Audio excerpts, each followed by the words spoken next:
Quelle époque où ces fous volants ont laissé au péril de leur vie des traces dans le ciel. Mais a-t-on jamais entendu parler de ces femmes qui, pourtant à l'égal des hommes, ont battu des records? Maryse Bastier, célèbre aviatrice oubliée aujourd'hui, revient sous les traits d'une héroïne de roman. Je l'ai rencontrée lorsque j'avais 10 ans, en regardant un téléfilm avec ma mère.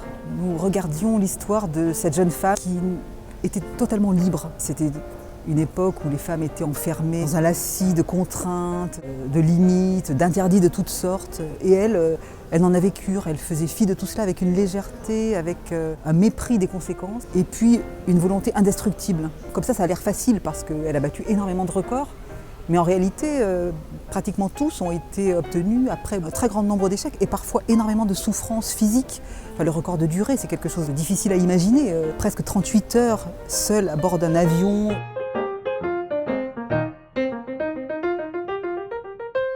Elle est allée au bout de ses limites ce jour-là, et au bout des limites de l'être humain, puisque jamais personne n'a fait mieux. Elle n'a jamais cessé de se battre, jamais.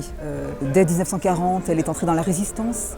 Elle s'est battue pendant toute la guerre, alors même que tout le monde lui disait que les Allemands la surveillaient, qu'elle était menacée d'arrestation. Quand elle est dans son avion pendant le record de durée, finalement, jusqu'à la fin, elle reste maîtresse de son destin. Elle peut choisir d'abandonner. Mais quand on est arrêté par la Gestapo, comment on vit un moment pareil? C'est la raison pour laquelle j'ai commencé mon livre par ce moment-là, parce que j'ai voulu essayer de comprendre comment elle avait pu surmonter ça. Je ne voulais pas seulement savoir ce qu'elle avait fait, mais aussi comment elle avait réussi à faire cela, qu'est-ce qu'elle avait pu ressentir après la fin de la guerre, quand voilà, elle a encore gagné, puisque grâce à elle, parmi d'autres bien sûr, mais la France est libre.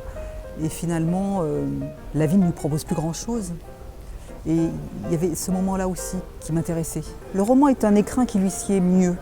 C'est une héroïne qui nous montre que tout est possible. Et dans ce panthéon, il n'y a pas beaucoup de femmes. Mais ce n'est pas parce qu'elles n'ont pas existé, c'est parce qu'on les a soit fait taire, ou on s'est empressé de les oublier. Mais sa vie a été une suite d'exploits. Pas seulement dans l'aviation d'ailleurs, dans sa vie privée aussi, c'était un exploit que de vivre aussi librement. Parce qu'elle a eu une vie de femme libre toute sa vie. C'est un de ses principaux exploits.